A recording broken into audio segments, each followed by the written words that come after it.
Assalamualaikum warahmatullahi wabarakatuh. Baik, untuk mata kuliah statistika pertemuan kelima, kita akan membahas mengenai regresi dan korelasi sederhana. Pengertian regresi dan korelasi. Regresi dan korelasi digunakan untuk mempelajari pola dan mengukur hubungan statistik antara dua atau lebih variabel. Jika digunakan hanya dua variabel disebut regresi dan korelasi sederhana. Jika digunakan lebih dari dua variabel disebut regresi dan korelasi berganda. Variabel yang akan diduga disebut variabel terikat atau tidak bebas atau dependent variable. Biasa dinyatakan dengan variabel Y. Variabel yang menerangkan perubahan variabel terikat disebut variabel bebas atau independent variable. Biasanya dinyatakan dengan variabel X. Persamaan regresi atau penduga atau perkiraan atau peramalan dibentuk untuk menerangkan pola hubungan variabel-variabel. Analisa korelasi digunakan untuk mengukur keeratan hubungan antar variabel-variabel.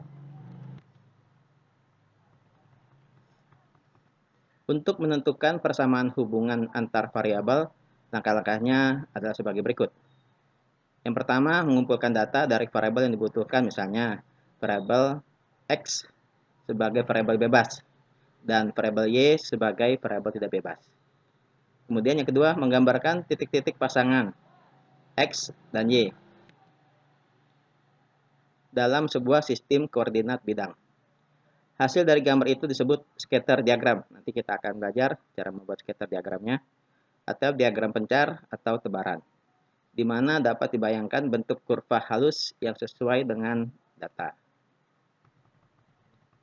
Kegunaan dari diagram pencar adalah membantu menunjukkan apakah terdapat hubungan yang bermanfaat antar dua variabel, ya, variabel tadi yang X dan Y. Kemudian membantu menetapkan tipe persamaan yang menunjukkan hubungan antar kedua variabel tersebut. Kemudian yang ketiga, menentukan persamaan garis regresi atau mencari nilai-nilai konstan. Analisa regresi sederhana.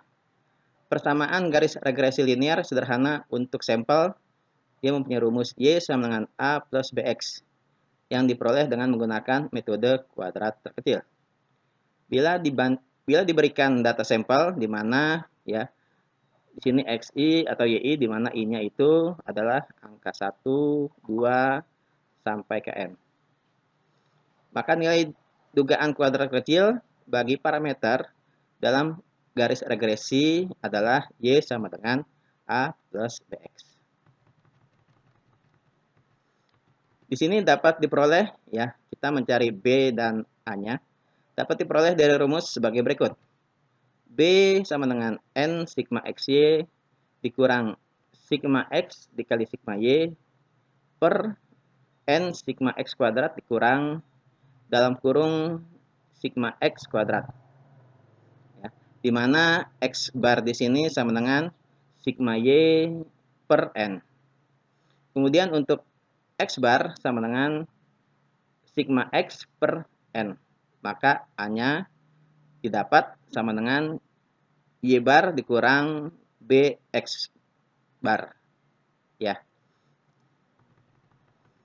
Di sini ada keterangannya, ya, di mana Y adalah nilai yang diukur atau dihitung pada variabel tidak bebas, X nilai tertentu dari variabel bebas, A ada intercept atau perpotongan garis regresi dengan sumbu Y, B adalah koefisien regresi, ya, atau kemiringan dari garis regresi, atau untuk mengukur kenaikan atau penurunan Y untuk setiap perubahan satu satuan X.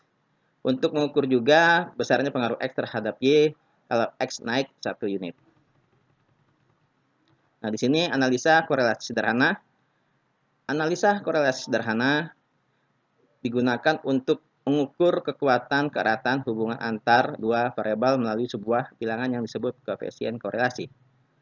Koefisien korelasi linear atau simbolnya R adalah ukuran hubungan linear antar dua variabel atau peubah acak X dan Y untuk mengukur sejauh mana titik-titik menggerombol sekitar sebuah garis lurus regresi. Nah, di sini rumus R-nya didapat R sama dengan N sigma XY dikurang sigma X dikali sigma Y per akar, ya.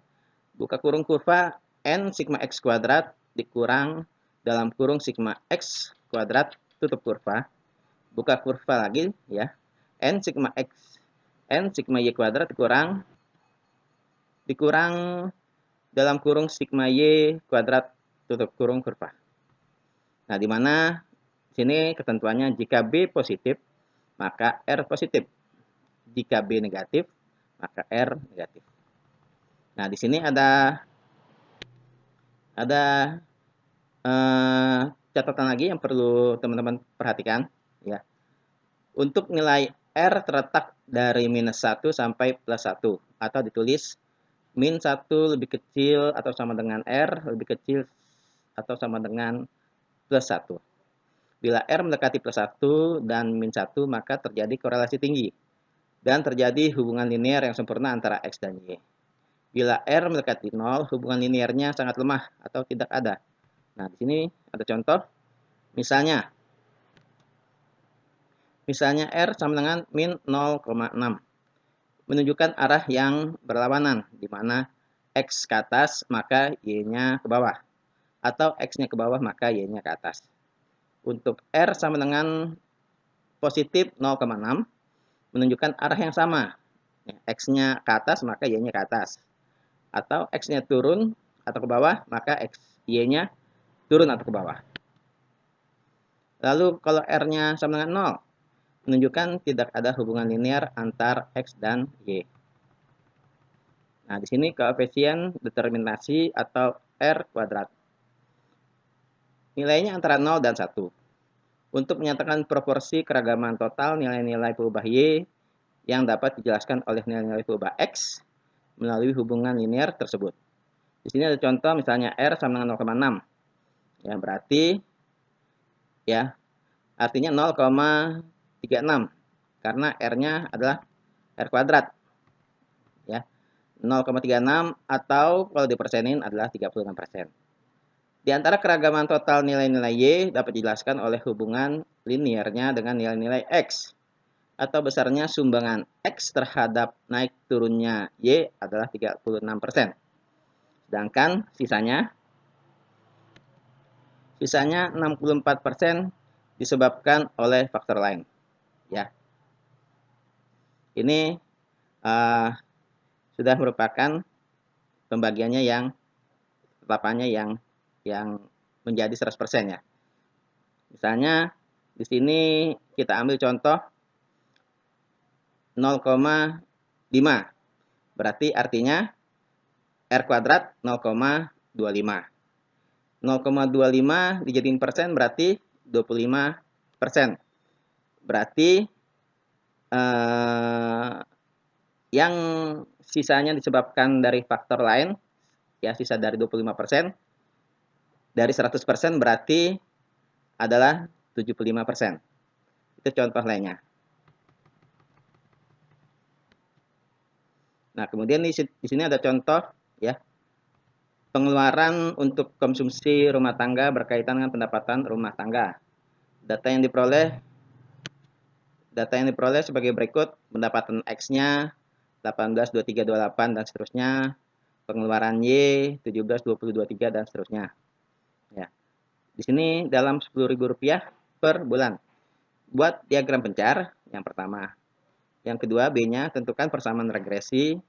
Yang C-nya perkirakanlah besarnya pengeluaran untuk konsumsi jika pendapatannya Rp950.000. Kemudian D-nya koefisien korelasi R dan E-nya koefisien determinasi atau R kuadrat.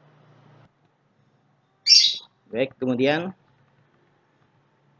di sini ada tugas, kita skip. Nah, ini adalah contoh untuk menentukan persamaan regresi dan koefisien korelasi sederhana dengan menggunakan analisis Tupac. Ya, di sini langkah-langkahnya untuk Excel 2003, dan ini langkah-langkahnya untuk Excel 2007 dan 2010. Untuk biaya iklan atau variable X, di sini kolom A datanya diinput secara manual, ya, 6, 10, 6, 7, 12, 8.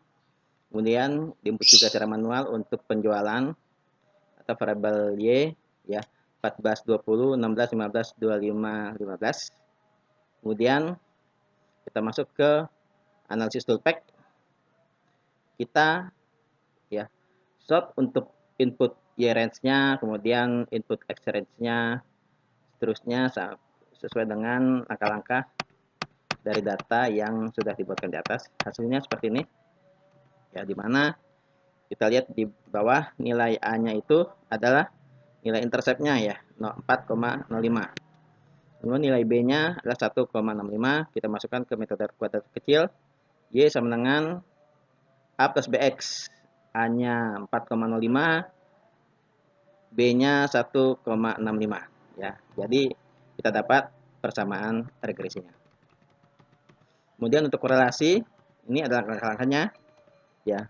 Di sini untuk koefisien korelasi rumusnya R kuadrat. Maka variabel X dan Y-nya adalah 0,93505. Nah, hasilnya ini kita masukkan, kita